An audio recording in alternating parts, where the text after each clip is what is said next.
പെട്ടെന്ന് വിക്രമിന്റെ ശബ്ദം കേട്ടതും ഷികയും മഞ്ജുവും ഞെട്ടി. പിന്നെ രണ്ടുപേരും അവനെ നോക്കി ഇളിച്ചു നിന്നു. ഈ സമയം കുഞ്ഞിക്കണ്ണൻ വിക്രമിന്റെ കയ്യിലിരുന്ന് രണ്ടുപേരെയും ഓണ കാട്ടി ചിരിച്ചു. എന്താ രണ്ടുപേരും ഒരു ഗൂഢാലോചന? ഒന്നുമില്ല ഏട്ടാ. എന്ന രണ്ടുപേരും കോളേജിൽ പോകാൻ നോക്ക്. ഇന്ന് ഞങ്ങൾ പോകുന്നില്ല ഏട്ടാ. കാരണം? മടിയായേട്ടാ. ഒരു മിനിറ്റ്, ഞാൻ നിന്റെ കെട്ടിയോനെന്ന് വിളിക്കട്ടെ. ഷിക, എന്ത് നോക്കി നിൽക്കുക? വേഗം വരാൻ നോക്ക്. ഇപ്പോൾ തന്നെ നേരം വൈകി. നീയല്ലേ പോണ്ടെന്ന് പറഞ്ഞത്? പക്ഷേ ഏട്ടനെൻ്റെ കെട്ടിയോനെ അറിയിക്കുമെന്ന് കേട്ടത് ഞാൻ ആ തീരുമാനം മാറ്റിയടി. ഏട്ടാ, അവരെന്നാ വരുന്നേ? ഇനി 2 മാസം കൂടെ കഴിയും. വിക്രം അത് പറഞ്ഞതും ഷികയുടെ മുഖം വാടി. പക്ഷേ മഞ്ജുവിൻ്റെ മുഖം പൂർണ്ണചന്ദ്രൻ ഉദിക്കുന്നത് പോലെ പ്രകാശിച്ചു നിന്നു. നീ എന്താ അടിച്ചിരിക്കുന്നേ? 2 മാസം അടിച്ചു പൊളിച്ച് വായി നോക്കി നടക്കാലോ. ശാപം. രണ്ടുപേരും വാ, ഞാൻ കൊണ്ടാക്കി തരാം. കുഞ്ഞിക്കണ്ണനെ വിക്രം ഷികയുടെ അമ്മയുടെ കയ്യിൽ ഏൽപ്പിച്ചതും ഷിക കുഞ്ഞിൻ്റെ കുഞ്ഞിനെറ്റിയിൽ ചുണ്ട് ചേർത്തു. പിന്നെ അമ്മയോട് യാത്ര പറഞ്ഞ് രണ്ടുപേരും കാറിൽ കയറി. കോളേജിലെത്തി ഷികയും മഞ്ജുവും ഇറങ്ങിയതും വിക്രമിൻ്റെ കണ്ണുകൾ ചുറ്റും ഓടി നടന്നു. അതെ, അവൾ ദാ വരുന്നു. മഞ്ജു വിക്രമിനോട് പറഞ്ഞതും വിക്രമിൻ്റെ കണ്ണുകൾ പൂജയിലെത്തി നിന്നു. ചേച്ചിക്കുട്ടി, വരാൻ നേരം വൈകിയോ? വരാൻ ഉദ്ദേശിച്ചതല്ല, പക്ഷെ നിന്റെ ഭാവി കെട്ടിയോനെ ഞങ്ങളെ പേടിപ്പിച്ചിട്ടോണ്ട് കൊണ്ടുവന്നു. മഞ്ജു പറഞ്ഞു നിർത്തിയതും പൂജ വിക്രമിനെ ദേഷ്യത്തിൽ നോക്കി. ഷികയെ വലിച്ചു നടന്നതും ഷിക വിക്രമിനെ നോക്കി അവൻ കണ്ണടച്ച് കാണിച്ചു. അവൾ ചിരിയോടെ നടന്നു നീങ്ങി. ഡി, എനിക്കൊന്നും മനസ്സിലാവുന്നില്ല. ചേച്ചി, എനിക്കും. പക്ഷേ എനിക്ക് മനസ്സിലാവുന്നുണ്ട്. അതെങ്ങനെയാ? കണ്ണേറ്റിന് ഇവിടെ എടുക്കുന്നതിനേക്കാൾ മുൻപ് നിനക്ക് എടുക്കില്ലേ? അതുകൊണ്ട് നിനക്ക് മനസ്സിലാവും. എന്താ ഇവിടെ വർത്താനം? ഒന്നുമില്ലേട്ടാ. അല്ല സർ. രണ്ടാളും പുറത്തു പോവും. താങ്ക്സ്. വാടി, പോവാം. അപ്പോൾ പൂജയോ? രണ്ടാളും പോയിക്കോ, എന്നെ കൂട്ടണ്ട. പിന്നെ ഷികയും മഞ്ജു ഇറങ്ങിയതും മഞ്ജു പൂജയ്ക്ക് കോളാക്കി. പൂജ, സോറി സർ, സൈലൻ്റ് ആക്കാൻ മറന്നിരുന്നു. ആ വിളിച്ചത് എൻ്റെ പരട്ട അനിയത്തിയാണോ? അതെ. ഇറങ്ങിപ്പോക്കോ, അല്ലെങ്കിൽ വേറെ വല്ല കാരണമുണ്ടാക്കി അവൾ നിന്നെ ഇറക്കും. അതിനുവേണ്ടി കോളേജ് പൊളിച്ചെന്ന് വരും. പിന്നെ പൂജയും ഇറങ്ങിയത് 3 പേരും ക്യാൻറ്റീനിലിരുന്ന് ഫുഡ് അടിച്ചു. ലൈബ്രറിയിൽ പോയിരുന്ന് ഉറങ്ങിയും സമയം നീക്കി. കോളേജ് വിട്ട് വീട്ടിലേക്കുള്ള ബസ് കയറാൻ നിൽക്കുമ്പോഴാണ് ഒരു കൂട്ടം ചെക്കന്മാർ അവിടെ നിൽക്കുന്നത് മഞ്ജു ശ്രദ്ധിച്ചത്. ദീക്ഷിക, ആ ചെക്കൻ എങ്ങനെയുണ്ട്? ബ്ലൂ ആണോ? ഏയ്, റെഡ്. കുഴപ്പമില്ല. ഒന്ന് പോടി, പൊളി ചെക്കനാണ്. ഒന്ന് പ്രേമിക്കാൻ തോന്നുക. എന്നാ പോയി പ്രേമിക്കടി. ഈ ശബ്ദം ഞാൻ എവിടെയോ? മഞ്ജു, തിരിഞ്ഞു നോക്ക്. എൻ്റെ ഈശ്വര, മിഥുനേട്ടൻ പറഞ്ഞതെല്ലാം വെടുപ്പായി കേട്ടു എന്ന് മുഖം കണ്ടാലറിയാം. ഇനി എങ്ങനെ രക്ഷപ്പെടും? ഷിക, ഡി. മോളെ ഷിക, ആ കാറിൽ പോയിക്കോ. അപ്പം ഞാനും. നമുക്ക് ഒരുമിച്ച് പോകാം. അത് വേണോ? മോള് പോയിക്കോ. ഏട്ടാ, കണ്ണേട്ടൻ വന്നിട്ടില്ല. 2 മാസം കഴിയും. ഞാൻ ഇവിടുത്തെ കാര്യം നോക്കാൻ വന്നതാ. എന്നാൽ ശരി ഏട്ടാ. പൂജ വാ. ഷിക, ഡി, എന്നെ കാലിൻ്റെ കയ്യിൽ ഏൽപ്പിച്ച് പോവല്ലേ. നീ ആയി വെച്ചതല്ലേ, അനുഭവിച്ചോ. ഇതും പറഞ്ഞ് ഷികയും പൂജയും പോയതും അവൾ മിഥുനെ നോക്കി ചിരിച്ചു. മിഥുനേട്ടാ, സുഖമല്ലേ? ഞാൻ ഏട്ടനെ ഒരുപാട് മിസ് ചെയ്തു. അതുകൊണ്ടാവുമല്ലേ അവരെ വായി നോക്കിയത്? അത് പറ്റിപ്പോയി. ചിരിക്കാതെ കയറടി. ഇതിനുള്ള പണി വീട്ടിലെത്തി തരാം. ഡി പെണ്ണെ, ഇനി അവനെ നോക്കിയാ നിന്റെ കണ്ണ് ഞാൻ കുത്തിപ്പൊട്ടിക്കും. പറഞ്ഞില്ലെന്ന് വേണ്ട. അവൻ ദേഷ്യത്തിലാണെന്ന് കണ്ടതും കുട്ടി അടങ്ങി ഒതുങ്ങിയിരുന്നു. ഈ സമയം പൂജയെ ഹോസ്റ്റലിലിറക്കി ഷിക വീട്ടിലേക്ക് വന്നു. അമ്മേ, നീ വന്നോ? മോനോ? റൂമിലുണ്ട്. പിന്നെ മിഥുൻ മോൻ വന്നിട്ടുണ്ട്. നീ കണ്ടോ? കോളേജിലേക്ക് വന്നിരുന്നു. എന്ന് ഞാൻ കഴിക്കാൻ എടുത്തു വെക്കാം. മോള് പോയി കുളിച്ചു വാ. അമ്മയുടെ ഭാവേ. ഷിക കുഞ്ഞിൻ്റെ അടുത്തേക്ക് നടന്നത് ബാക്കിൽ കൂടെ അവളെ ആരോ കെട്ടിപ്പിടിച്ചു. കണ്ണേട്ടാ, നിന്റെ അമ്മ മനസ്സിലാക്കിയല്ലോ ഭാവേ. കണ്ണേട്ടാ, എന്ന് പറയാതിരുന്നത് വരുന്നത്? എൻ്റെ പെണ്ണിന് സർപ്രൈസ് തന്നതല്ലേ. ഇനി അടുത്തൊന്നും പോവണ്ട. ഞാൻ നാളെ പോകും. എന്ന് ഞാൻ കൊല്ലും മനുഷ്യ. എന്താ കണ്ണേട്ടാ, ഈ ചിരിയിൽ വോൾട്ടേജ് പോരല്ലോ. നാളെ ജയിലിൽ നിന്ന് ആ പൊന്നമോൻ ഇറങ്ങും. ആരവ്. പെട്ടെന്ന് കണ്ണൻ ആരവിൻ്റെ പേര് പറഞ്ഞതും ഷിക ഞെട്ടി നിന്നു. ഈ സമയം കണ്ണൻ്റെ മനസ്സ് 3 വർഷം പിന്നിലേക്ക് സഞ്ചരിച്ചു. ശിവാനി മരിച്ച 3ാമത്തെ ദിവസത്തിനു ശേഷമാണ് വിക്രം ഷികയുടെ വീട്ടിലേക്ക് വന്നത്. ഷിക, താനെന്താ ഇവിടെ? ഇറങ്ങിപ്പോ. പോവാൻ തന്നെയാ വന്നത്. പക്ഷേ കൂടെ നീയും ഉണ്ടാവും. പാടി ഇങ്ങോട്ട്. കണ്ണേട്ടാ, ഋഷിയെ വിളിച്ച് വെറുതെ കരയണ്ട. അവനിവിടെയില്ല. പിന്നെയുള്ള നിന്റെ അമ്മയെ റൂമിൽ അടച്ചിട്ടിട്ടുണ്ട്. ഇനി നിന്നെ ആരെ രക്ഷിക്കാൻ വരും? അതുകൊണ്ട് മര്യാദയ്ക്ക് നടക്ക്. ഇല്ല, ഞാൻ വരില്ല. വാടി അങ്ങോട്ട്. അവളെ അവനെടുത്തുകൊണ്ട് കാറിൽ കയറ്റിയതും അവളുടെ മുഖത്ത് സ്പ്രേ അടിച്ചു. അവളുടെ ബോധം പോയെന്ന് കണ്ടതും അവൻ്റെ കാർ അവിടെ നിന്ന് പാഞ്ഞുപോയി. ആരവിൻ്റെ ടയർ ഫാക്ടറിന് മുൻപിൽ ചെന്ന് നിന്നു. ആരവ് എന്തിനാ കാണണമെന്ന് പറഞ്ഞത്? ഷിക എവിടെ? കാറിലുണ്ട്. താങ്ക്സ്, നീ ചെയ്തു തന്ന എല്ലാ സഹായത്തിനും. അതിന് ഞാനെന്ത് സഹായം ചെയ്തു തന്നു എന്നാണ് നീ പറയുന്നത്? പൂജിതയുടെ ഫാമിലിയെ ഞാൻ ഇല്ലാതാക്കിയപ്പോൾ എൻ്റെ കൂടെ നീയും അവന്മാരും ഉണ്ടായിരുന്നു. പക്ഷെ നീ ഒഴിഞ്ഞു മാറി നിൽക്കുക മാത്രമേ ചെയ്തത്. കൂടാതെ അവരെ രക്ഷിക്കാനും നിങ്ങളെ പോലീസിന് കാണിച്ചു കൊടുക്കുമെന്ന് വെച്ചാൽ നിങ്ങളെന്നെയും കാണിച്ചു കൊടുക്കുമെന്ന പേടി കൊണ്ടാണ് കണ്ണനെ ഞാൻ കുടുക്കിയത്. കണ്ണനിപ്പോഴും അറിയില്ല ഞാനാണ് പൂജിതയുടെ ഫാമിലിയെ ഇല്ലാതാക്കിയതെന്ന്. മറിച്ച് നീയാണ് ചെയ്തതെന്ന് അവൻ വിശ്വസിക്കുന്നത്. അപ്പോൾ സാറാണോ പൂജിത ചേച്ചിയെ? എൻ്റെ ഷികക്കുട്ടി എഴുന്നേറ്റു. എൻ്റെ ഷികക്കുട്ടിക്ക് എന്താ അറിയേണ്ടത്? ഞാനാണോ അവളെ ഇല്ലാതാക്കിയെന്നോ? എന്ന് ചെവി തുറന്ന് കേട്ടോ. ഞാൻ തന്നെയാ പൂജിതയെയും അവളുടെ കുടുംബത്തെയും ഇല്ലാതാക്കിയത്. പൂജിതയെ ഞാൻ സ്നേഹിച്ചിരുന്നു. പക്ഷെ അവൾ സ്നേഹിച്ചത് കണ്ണനെയും. അതെൻ്റെ മുഖത്തടിച്ച് അവൾ പറഞ്ഞു. അന്ന് ഞാൻ തീരുമാനിച്ചത് അവളെൻ്റെ കൂടെ ജീവിക്കാൻ സമ്മതിക്കില്ലെന്ന്. ചെറുപ്പം മുതൽ എൻ്റെ ശത്രുവായിരുന്നു കണ്ണൻ. പഠിപ്പിലും സ്പോർട്സിലും എന്നേക്കാൾ മുൻപിൽ. അതുകൊണ്ട് തന്നെ അവനെ പലതരത്തിൽ ഞാൻ മറഞ്ഞു നിന്ന് ദ്രോഹിച്ചു. പക്ഷേ പൂജിതയെ ഞാൻ സ്നേഹിച്ചത് ആത്മാർത്ഥമായിരുന്നു. പക്ഷെ അവൾ ഋഷിയാണ് സ്നേഹിക്കുന്നതെന്ന് പറഞ്ഞതോടുകൂടി പിന്നെ വാശിയായിരുന്നു. പിന്നെ അവളെ അങ്ങ് തീർത്തു, കൂടെ അവളുടെ അച്ഛനെയും അമ്മയെയും. ഋഷി ജയിലിൽ നിന്നിറങ്ങുമ്പോൾ അവനോട് എനിക്ക് പുച്ഛമായിരുന്നു, ഒന്നുമില്ലാത്തവനോടുള്ള പുച്ഛം. പക്ഷെ ഞാൻ അറിയാതെ എൻ്റെ കമ്പനിയേക്കാൾ അവൻ ഉയരത്തിലെത്തിയെന്ന് അറിഞ്ഞപ്പോൾ ഞാൻ തകർന്നു.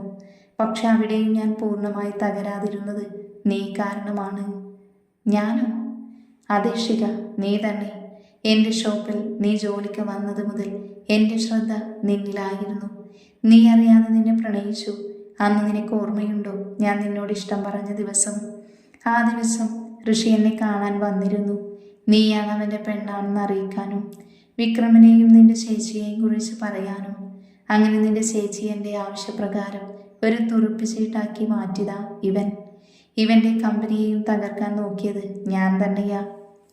പക്ഷേ ഇവൻ വിചാരിച്ചത് അത് ഋഷിയാണെന്ന. അതിലൂടെ ഋഷിയോടുള്ള ഇവൻ്റെ വൈരാഗ്യം കൂടി. അതിലും ഞാൻ വിജയിച്ചു. പിന്നെ നിനക്കറിയോ, ഇവൻ നിന്നെ സ്നേഹിച്ചത് ആത്മാർത്ഥമായ. ആ സ്നേഹം ഇപ്പോഴും അവനുണ്ട്. അതുകൊണ്ട് ആ സ്നേഹം ഈ നിമിഷം ഞാൻ ഇല്ലാതാക്കുക. ഇവനെ ഞാൻ ഇല്ലാതാക്കിയ ആ കുറ്റവും ഋഷിക്കാവും. പിന്നെ ഋഷി നമുക്കിടയിലേക്ക് ശല്യമായി കടന്നു വരില്ല. അവൻ്റെ മുൻപിൽ ഞാൻ ജയിക്കുകയും ചെയ്യും. നമുക്കെവിടെയെങ്കിലും പോയി സന്തോഷത്തോടെ ജീവിക്കാം. ഷിക അവനൊരു ഭ്രാന്തിനെ പോലെ അലറി പറഞ്ഞതും ഷിക അവൻ്റെ കയ്യിൽ കിടന്ന് കുതറി. വിടന്നെ, വിട്. അപ്പോൾ നീ എന്നെ ചതിക്കായിരുന്നല്ലേ പൊന്ന മോനെ. പെട്ടെന്ന് ആരോ വിക്രമിന് നേരെ ഷൂട്ട് ചെയ്തതും വിക്രം ഒഴിഞ്ഞു മാറി. പക്ഷേ കയ്യിലുള്ള ബുള്ളറ്റ് തറഞ്ഞു കയറി. ഷിക അലറിയതും ആരവ് അവളെ മുറുക്കെ പിടിച്ചു നിന്നു. പെട്ടെന്ന് വിക്രം ആരവിനെ ചവിട്ടിയതും ഷികയും നിലത്തേക്ക് വീണു. വിക്രം അവളെ എഴുന്നേൽപ്പിച്ച് ഓടിയതും അവൾ അവൻ്റെ കൈ വിടുവിക്കാൻ നോക്കി. പ്ലീസ് എന്നെ വിട് ഷിക, ഇപ്പം എൻ്റെ കൂടെ വാ. നിന്നെ അവനിൽ നിന്ന് രക്ഷിക്കാൻ പറ്റില്ല. പ്ലീസ് ഒന്ന് മനസ്സിലാക്ക്. എനിക്കെൻ്റെ കണ്ണേട്ടനെ കാണണം. പെട്ടെന്ന് ആരവ് പുച്ഛച്ചിരിയോട് അവരുടെ അടുത്തേക്ക് വരുന്നത് കണ്ടതും വിക്രം വേദന നോക്കാതെ ആരവിനെ അടിച്ചു. ആരവ് വിക്രമിൻ്റെ തലയിൽ വടികൊണ്ടടിച്ചതും അവൻ നിലത്തേക്ക് വീണു. ആരവ് കാറിൻ്റെ അടുത്തേക്ക് ഷികയെ വലിച്ചു നടന്നതും വിക്രം ഒരുവിധം എഴുന്നേറ്റ് ആരവിൻ്റെ ബാക്കിൽ കൂടി ചവിട്ടി വീഴ്ത്തി. വിക്രം ഷികയെ കൊണ്ടൊരൊഴിഞ്ഞ സ്ഥലത്തേക്ക് എത്തിയതും കണ്ണൻ്റെ ഫോണിലേക്ക് കോളാക്കി. ഈ സമയം കണ്ണൻ ഷികയെ കാണാതെ ഭ്രാന്ത് പിടിച്ച പോലെ നടന്നു.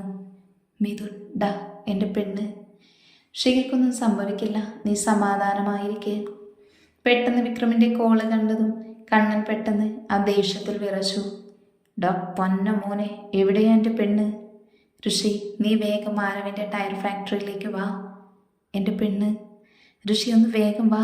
അധികം നേരം എനിക്ക് ഷികയെ സേവ് ചെയ്യാൻ പറ്റില്ല. കണ്ണ, എന്താ വിക്രം പറഞ്ഞത്? ആരവിൻ്റെ ടയർ ഫാക്ടറിയിലേക്ക് പോവാൻ. എന്താ വിക്രം, ഇനി ഇവളെ കൊണ്ട് ഓടുന്നില്ലേ നീ? ഇവളെ രക്ഷിക്കാൻ ഋഷി വരും. എന്താ ഇപ്പോൾ നിനക്ക് അവനോട് ദേഷ്യമില്ലേ? നീ എന്നെ ചതിച്ചതുപോലെ അവൻ എന്നെ ചതിച്ചിട്ടില്ല. നിന്റെ കൂടെ നിന്ന് നീ എൻ്റെ ജീവന വിലയിട്ടത്. പെട്ടെന്ന് വിക്രമിൻ്റെ നെഞ്ചിലേക്ക് ഷൂട്ട് ചെയ്തതും അവൻ നിലത്തേക്ക് വീണു. ഷിക, പോ, നോക്കി നിൽക്കാതെ പോവാൻ. വിക്രം വേദനയിൽ അലറി പറഞ്ഞതും അവൾ ഓടാൻ നിന്നതും ആരവ് അവളെ പിടിച്ചു വലിച്ചു. എങ്ങോട്ടാ രക്ഷപ്പെട്ടു പോകുന്നേ? നിന്നെ എനിക്ക് വേണം. അതിനുവേണ്ടി ഋഷിയെ കൊല്ലാൻ പോലും എനിക്ക് മടിയില്ല. ആരവ്, വേണ്ട, അവളെ വിട്ടേക്ക്. അങ്ങനെ വിടാനല്ല ഇവിടെ വരെ കാര്യങ്ങൾ എത്തിച്ചത്. പെട്ടെന്ന് വിക്രം വേദനയിലും പൊട്ടിച്ചിരിച്ചതും ആരവ് അവനെ സംശയത്തോടെ നോക്കി.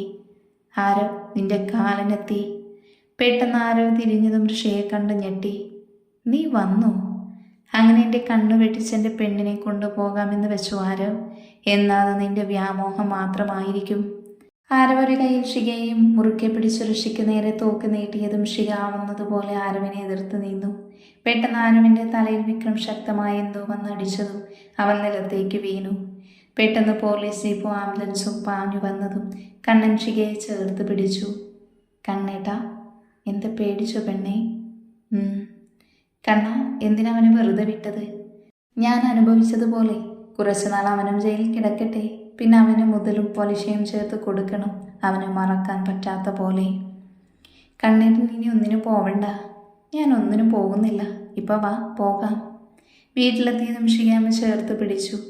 അമ്മയോട് ക്ഷമിക്കുമോളെ, ഞാൻ നിന്നെ മാറ്റി നിർത്തിയിട്ടേ ഉള്ളൂ. ചെയ്തത് തെറ്റാണെന്നറിയാം. അമ്മയോട് ക്ഷമിക്ക്. അമ്മ എന്തിനെന്നോട് ക്ഷമ ചോദിക്കുന്നത്? അങ്ങനെയൊരു വിധി എൻ്റെ ജീവിതത്തിൽ ഉണ്ടായിരുന്നു. അത് കഴിഞ്ഞു. ഇപ്പം ഞാൻ ഒരുപാട് സന്തോഷത്തിലാണ്. കാരണം ചേർത്ത് പിടിക്കാൻ എൻ്റെ കണ്ണേട്ടനുണ്ട്. സുഖത്തിലായാലും ദുഃഖത്തിലായാലും. അവൾ നെഞ്ചിലേക്ക് ചേർന്ന് നിന്നതും അവൻ അവളെ ചേർത്ത് പിടിച്ചു. അങ്ങനെ പെട്ടെന്ന് 3 മാസങ്ങൾ കടന്നുപോയി. ഇതിൻ്റെ ഇടയിൽ ഷികയുടെയും കണ്ണൻ്റെയും വിവാഹകാര്യം നാട് മുഴുവൻ അറിഞ്ഞു. അതുപോലെ മിഥുൻ്റെയും മഞ്ജുവിനെയും എൻഗേജ്മെൻ്റ് ആഘോഷമാക്കി നടത്തി. വിവാഹം 1 വർഷം കഴിഞ്ഞെന്ന തീരുമാനമെടുത്തു. ഇതിനിടയിൽ അർജുവും അവൻ്റെ അമ്മയും കണ്ണനോട് മാപ്പ് പറഞ്ഞു. അവർക്കിതിൽ പങ്കില്ലാത്ത കാരണം അവർക്ക് നേരെ കണ്ണൻ മുഖം കറുപ്പിച്ചില്ല. 90 ദിവസത്തെ ജയിൽവാസം കഴിഞ്ഞ് വിക്രം ഇറങ്ങിയതും ആദ്യം തന്നെ കണ്ണൻ്റെ വീട്ടിലേക്ക് വന്നു. നീ എന്താ ഇവിടെ? തന്നെയും ഷികയെയും കാണാൻ വന്നതാ. മാപ്പ് ചോദിക്കാനാണോ? മാപ്പ് തരില്ലെന്നറിയാം. പക്ഷെ അത് ചോദിച്ചില്ലെങ്കിൽ മനസ്സിൽ അത് വേദനയായി തുടരും. അതുകൊണ്ട് മാപ്പ്. എല്ലാത്തിനും. ഇനി നിങ്ങളുടെ ജീവിതത്തിലേക്ക് കടന്നു വരില്ല ഒരു ശല്യമായി. അതും പറഞ്ഞ് വിക്രം പോകാൻ നിന്നതും ഷികയും കണ്ണനും അവൻ പോകുന്നത് നോക്കി നിന്നു. അങ്ങനെ ദിവസങ്ങൾ കാത്തു നിൽക്കാതെ കടന്നു പോയതും മിഥുൻ മഞ്ജുവിനെ താലികെട്ടി സ്വന്തമാക്കി. ഇതിനിടെ ഷികയുടെ ഉള്ളിൽ കണ്ണൻ്റെ ജീവന്റെ തുടുപ്പ് വളർന്നു തുടങ്ങി. പ്രസവകാലം മുഴുവൻ കണ്ണൻ ഷികയെ അമ്മ കുഞ്ഞിനെ നോക്കുന്നത് പോലെ പരിചരിച്ചു.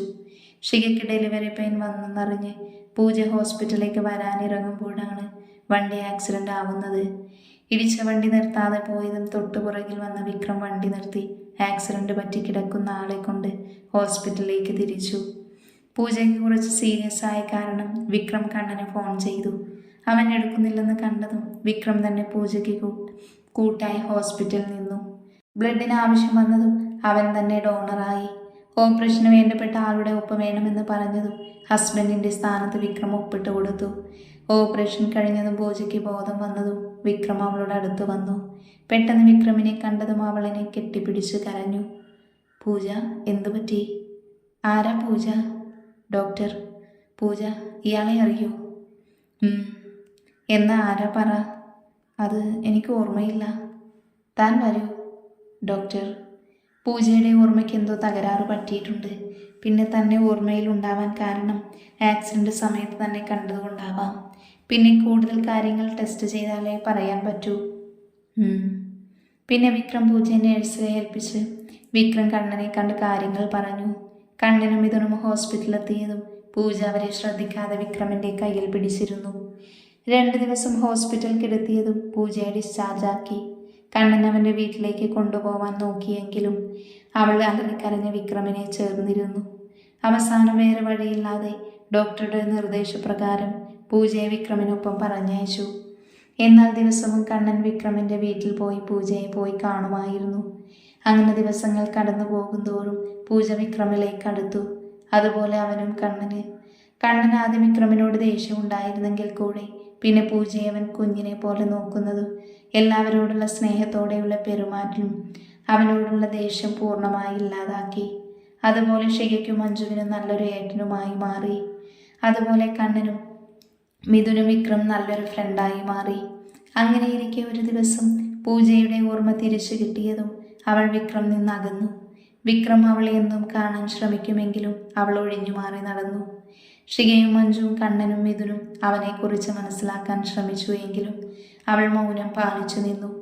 പിന്നെ കണ്ണൻ പൂജയ്ക്കൊപ്പം ഷികയെയും മഞ്ജുവിനെയും കോളേജിൽ ചേർത്തു. പെട്ടെന്ന് കുഞ്ഞിൻ്റെ ശബ്ദം കേട്ടതും കണ്ണൻ്റെ ഓർമ്മകളിൽ നിന്ന് തിരിച്ചു വന്നു. കണ്ണേട്ടാ, എന്താടി പെണ്ണേ, എന്താലോചിച്ച് നിൽക്ക? പോയി കുളിച്ചു വാ. പിന്നെ പൂജയോട് വീട്ടിലേക്ക് വരാൻ പറഞ്ഞേക്ക്. മതി അവളുടെ ഹോസ്റ്റൽ നിൽക്കൽ. വിക്രം ഇടയ്ക്ക് ഇങ്ങോട്ട് വരില്ലേ? അത് പേടിച്ച അവൾ അവിടെ തന്നെ നിൽക്കുന്നത്. അതെനിക്കറിയാം. അവളോട് വരാൻ പറ. അവളുടെ തീരുമാനം അറിയണം. ശരി കണ്ണേട്ടാ. ഡി ഷിക വന്നു. മിഥുൻ ചേട്ടൻ്റെ കയ്യിൽ നിന്നും കിട്ടിയില്ലേ? കമലിനെ ചുണ്ടി തീരുമാനത്തിലാക്കിയ ആ കാലൻ. അതിനവളൊന്ന് ചിരിച്ചു. പൊടിച്ചിരിക്കാതെ. അതെ, എല്ലാവരും അകത്തേക്ക് വാ. കണ്ണൻ വിളിച്ചതും പുറത്തുനിന്ന് മിഥുനും വിക്രമും പിന്നെ ഷികയും മഞ്ജുവും അമ്മ കുഞ്ഞിക്കണ്ണനെയും കൊണ്ടുവന്നു. പൂജ, എന്ത് തീരുമാനം നിങ്ങളുടെ കാര്യത്തിൽ? പൂജ ഒന്നും മിണ്ടാതെ തലതാഴ്ത്തി നിൽക്കുന്നത് കണ്ടതും വിക്രം പറഞ്ഞു തുടങ്ങി. കണ്ണേട്ട, ഇനി അവളോടൊന്നും ചോദിക്കണ്ട. കണ്ണൻ കണ്ടുവച്ചിരുന്ന മേഘ എന്ന് പറഞ്ഞ കുട്ടിയെ ഞാൻ കെട്ടിക്കൊണ്ട്. പെട്ടെന്ന് പൂജ വന്ന് അവൻ്റെ കഴുത്തിൽ പിടിച്ചതും അവൻ ഞെട്ടി. എന്നെ കെട്ടാതെ വേറെ ആരെങ്കിലും കെട്ടിയാ കൊന്നുകളയും ഞാൻ. പെട്ടെന്ന് എല്ലാവരും ചിരിച്ചതും കണ്ണൻ പറഞ്ഞു തുടങ്ങി. അവൻ നിന്നെ പറ്റിക്കാൻ പറഞ്ഞതാ മോളെ. ഡീ പെണ്ണെ, ഇടിക്കാതെ. പെട്ടെന്ന് വിക്രം അവളെ ചേർത്ത് പിടിച്ചതും അവളും അവൻ്റെ നെഞ്ചിലേക്ക് ചേർന്നു നിന്നു. ദിവസങ്ങൾ കടന്നുപോയി. അങ്ങനെ കല്യാണ തലേ ദിവസം എത്തി. ഡാൻസും പാട്ടുമായി രാത്രി എല്ലാവരും ആഘോഷിക്കുന്നതിൻ്റെ ഇടയിൽ കണ്ണനും വിക്രമും ആരവിനെ പൂട്ടിയിട്ടിരിക്കുന്ന റൂമിലെത്തി. ഡാ, തുറന്നു വിടടാ എന്നെ. നിന്നെ തുറന്നു വിടാൻ തന്നെയാ വന്നത്. വിക്രം അവൻ്റെ കൈകളെ കെട്ടടിച്ചതും ആരവ് ചാടി എഴുന്നേറ്റതും കണ്ണൻ അവനെ ആഞ്ഞു ചവിട്ടി. അവൻ നിലത്തേക്ക് വീണതും വിക്രം സ്പിരിറ്റ് അവൻ്റെ മേൽക്കൂടെ ഒഴിച്ചു. ആരവിൻ്റെ അലറിക്കരച്ചിൽ കേട്ടതും കണ്ണനും വിക്രമും പുച്ഛത്തോടെ അവനെ നോക്കി. അവൻ്റെ കൈവിരൽ ഓരോന്ന് അറുത്തെടുത്തതും അവൻ പ്രാണവേദനയോടെ അലറിക്കരഞ്ഞു. ഇതാണ് നിനക്കുള്ള ശിക്ഷ. കണ്ണൻ ഗ്യാസ് തുറന്നിട്ട് ആരവിൻ്റെ ഫാക്ടറിയുടെ വാതിൽ പൂട്ടി ഇറങ്ങിയതും ജനലിൽ കൂടി തീ അവിടേക്ക് പടർത്തി. പെട്ടെന്ന് പൊട്ടിത്തെറി കേട്ടതും കണ്ണനും വിക്രമും അവിടെ നിന്ന് തിരിച്ചു. പിറ്റേന്ന് രാവിലെ കണ്ണൻ്റെ ഫോണിൽ ആരവിൻ്റെ വീഡിയോ കണ്ടതും പൂജ അവനെ നിറഞ്ഞ കണ്ണാൽ നോക്കി. നരകിച്ചു തന്നെ അവനെ കൊന്നുവല്ലേ? ഇത്രയും മതി. എൻ്റെ വീട്ടുകാർ അനുഭവിച്ചതുപോലെ അവരും അനുഭവിച്ച് സന്തോഷമായി ഏട്ടാ. ഇനി സന്തോഷത്തോടെ വാ, മുഹൂർത്തത്തിന് സമയമായി. പിന്നെ ഷികയും മഞ്ജുവും കൂടെ പൂജയെ മണ്ഡപത്തിലേക്ക് കൊണ്ടുപോയി. സമയമായതും വിക്രം പൂജയുടെ കഴുത്തിൽ താലി ചാർത്തി. പിന്നെ അവിടുന്ന് പൂജയുടെ അച്ഛനെയും അമ്മയെയും ചേച്ചിയെയും ഉറങ്ങുന്ന മണ്ണിൽ പോയി പ്രാർത്ഥിച്ചു. റിസപ്ഷൻ കഴിഞ്ഞതും എല്ലാവരും കണ്ണൻ്റെ വീട്ടിൽ കൂടി. ഈ സമയം മിഥുനും മഞ്ജുവും അച്ഛനും അമ്മയും ആവാൻ പോകുന്ന കാര്യം എല്ലാവരെയും അറിയിച്ചു. അങ്ങനെ രണ്ട് സന്തോഷം ആ വീട്ടിൽ ആഘോഷിച്ചു. കുഞ്ഞിക്കണ്ണന് ഉറക്കം വന്നതും അവനെയും കൊണ്ട് അമ്മ കിടക്കാനായി പോയി. രാത്രി എല്ലാവരും കിടന്നതും കണ്ണൻ ഷികയെ കൂട്ടി കുളക്കരയിലേക്ക് പോയി. ഷിക അവൻ്റെ നെഞ്ചിലേക്ക് ചേർന്നിരുന്നതും അവൻ അവളെ ചേർത്ത് പിടിച്ചു. പെട്ടെന്ന് അവൻ്റെ കൈ അവളിൽ കുസൃതി കാണിക്കാൻ തുടങ്ങിയതും അവൾ അവനെ തള്ളി മാറ്റി എഴുന്നേറ്റു. കണ്ണേട്ട, ഒന്ന് എഴുന്നേറ്റേ. എന്താ? എഴുന്നേൽക്ക് മനുഷ്യ. അവൻ സംശയത്തോടെ നോക്കി എഴുന്നേറ്റ് നിന്നതും അവൾ അവനെ വെള്ളത്തിലേക്ക് തള്ളി. പക്ഷേ ഒപ്പം കണ്ണൻ അവളെ വലിച്ചിട്ടു. അവർ ഒന്ന് തമന്നു പൊങ്ങി വന്നതും ഷിക കണ്ണൻ്റെ ഇടനെഞ്ചിൽ പച്ച കുത്തിയതിൽ ചുണ്ടി ചേർത്തു. ചെകുത്താൻ്റെ കാന്താരി. ചെകുത്താനെ. ഷിക അവനെ കെട്ടിപ്പിടിച്ചു വിളിച്ചതും അവൻ അവളുടെ നെറ്റിയിൽ ചുണ്ടി ചേർത്ത് വിളിച്ചു. എന്താടി കാന്താരി?